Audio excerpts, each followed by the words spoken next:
सुधारित करमूल्यांकन जे केलेलं आहे ते पूर्णपणे चुकीच्या पद्धतीने केलेलं आहे। त्या एजन्सीनं व्यवस्थित मापं वगैरे काही न घेता बंद घरं असली तरी जायचं त्या ठिकाणी बाहेरनं फोटो काढायचा आणि ते कर मूल्यांकन ठरवायचं असा हे धंदा या महापालिकेने केलेला आहे। त्या पद्धतीनं मात्र मनमानी कारभारानं तात्काळ आयुक्तांनी हे कर लादला आणि कुपवाडकर ह्या अन्यायाला सहन करतायत। पद्धतीने जाचक अशी हे करपट्टी केलेली आहेत। कुठल्याही परिस्थितीमध्ये कुपवाडकर जनता ही सहन करणार नाही।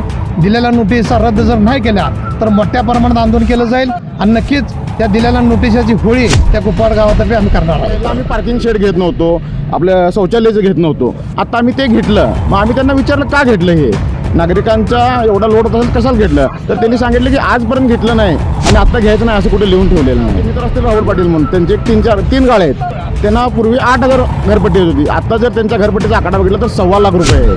कुपवाडवर अन्याय करायची परंपराच त्यांची आहे।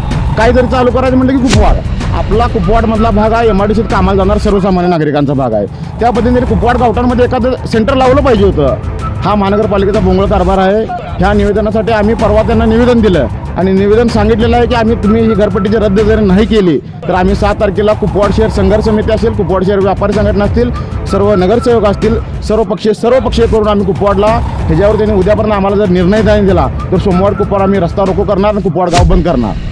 आणि जी करवाढ जी लावलेली आहे महापालिकेनं, तर आम्ही परवा देशमुख साहेबांना भेटलो त्या दिवशी त्यांनी सांगितले की आम्ही ही महाराष्ट्र महानगरपालिका अधिनियम जो आहे त्या आधारे आम्ही कर मूल्यांकनावरती हा कर लावलेला आहे। तर मला सांगा की हा कर जर पुणे महापालिकेला असेल ज्या रेटनं त्याच रेटनं इथं लावला आहे, तर हे महापालिका कुपवाड जे आहे महापालिका हद्दीतलं गाव म्हणतो, कारण जशी ग्रामपंचायत होती त्यामध्ये किंचितसा फरक झालेला नाही आहे। कराचा बोजा तेवढा वाढलेला आहे। पांढरे बोके जे आहेत त्यांचा उदरनिर्वाहाचा रोजीरोटीचा प्रश्न होता, तो आसमानाला भेटलेले एवढे मोठे पगार आहेत आणि इथल्या नागरिकांचं नुकसान होऊन जे आता सत्ताधारी आहेत किंवा प्रशासकीय अधिकारी आहेत यांचाच फायदा झालेला आहे यामध्ये।